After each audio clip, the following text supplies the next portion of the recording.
So day before yesterday, I was at a girls' school and I was speaking with a bunch of 13-year-old girls. Okay, 160 girls in that room. Not a single one of them at 13 could say the word breasts. Now, whose fault is that? I told them it's our fault.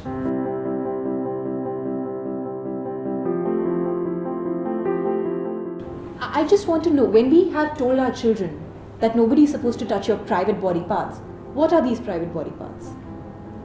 For that we say susu.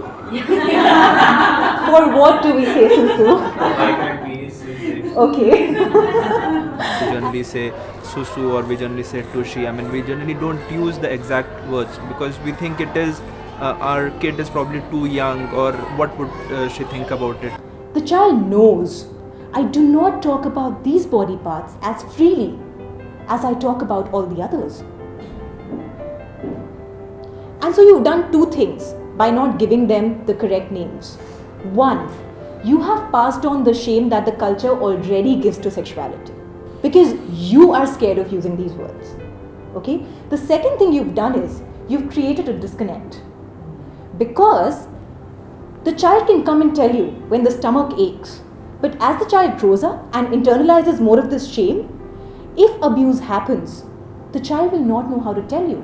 So, like we taught her vagina. So initially she was like in front of my mother. Also, she was like saying vagina, vagina. It was slightly slightly embarrassing for us.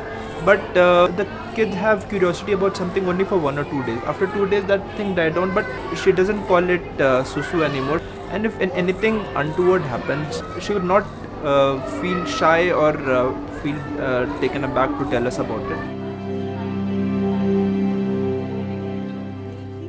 Nikita works for School of Life, an initiative towards educating parents, teachers, and children themselves on issues such as child sexual abuse. When we think of child sexual abuse, often we only think of potential abusers out there who can harm our children. But what we as parents and responsible grown-ups should also focus upon is the need to understand the unintentional day-to-day things that we ourselves do that creates a challenging environment for our children to report and fight sexual abuse.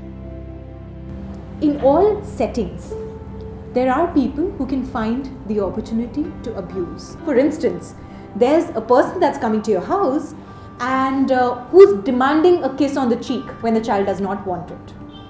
Now, this is a very good friend or this is a relative. So what do? Beta de do. Do we do that? Yeah? Come on, baby, be a good girl. What have we taught the child?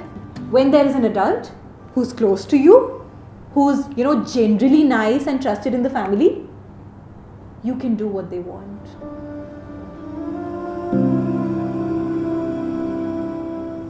These are the things we need to stop.